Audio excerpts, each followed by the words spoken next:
This is the greatest state in the country. It's my firm belief. I've traveled around the country. I've been in 49 out of 50 states. The only state I haven't been in is Hawaii, and I can say that Rhode is the best state.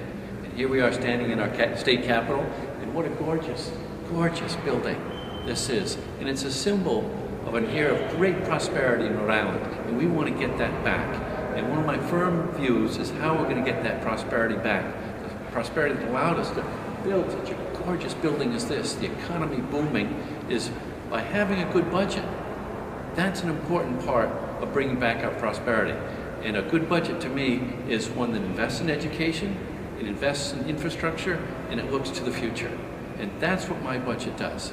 We're taking $12 million and putting into a fund to make sure that we don't borrow at the Department of Transportation. Because by borrowing, we have to pay interest on that borrowing. Believe it or not, we're spending $43 million a year in interest. That's wasted $43 million a year when we want to put it into our roads and our bridges. Another program I'm investing in is the MASS program, which is, there are many municipal pension funds that are going broke. Nobody's talking about it, but I came from the municipal side. I was a mayor and a councilman, and just look at this. We're talking about the state pension fund being in trouble. The state pension fund is 48% funded. Listen to this. Smithfield Police, 11% funded. Cranston Police and Fire, 15% funded. Coventry Police, 17% funded. Situate Police, 23%. Johnston Fire, 26%. Pawtucket Police and Fire, 29%.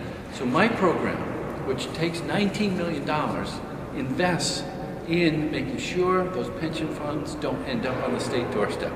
We're going to guide them into solvency, but we're all going to take some money, state money, and help them, incentivize them to get back on a financial firm footing. My budget also invests in higher education. Over the last 3 years, we've cut URI, Rhode Island College, and CCRI $38 million. We've cut. Now that doesn't even mean inflation. We've cut them $38 million over the last 3 years. And what that meant? Tuition's going up at our state colleges. It's becoming unaffordable to go to URI, unaffordable to go to RIC, unaffordable to go CCRI.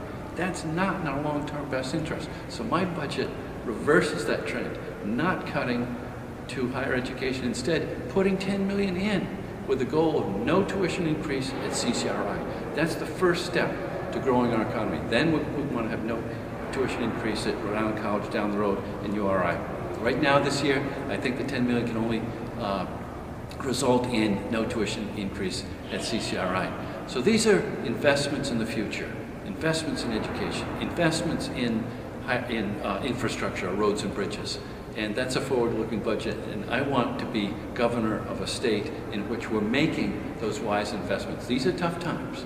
We made a great many cuts across state government. You can't register a car or get a license at DMV because of cuts. Pawtucket's going broke. Providence is going broke. Central Falls is broke. Woonsocket and West Warwick are in deep trouble because of deep cuts to cities and towns. $195 million over the last several years.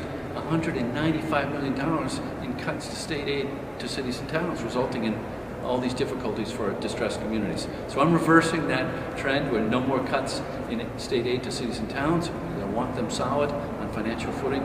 So this is a budget for the future in very, very difficult times, and I'm proud of this budget.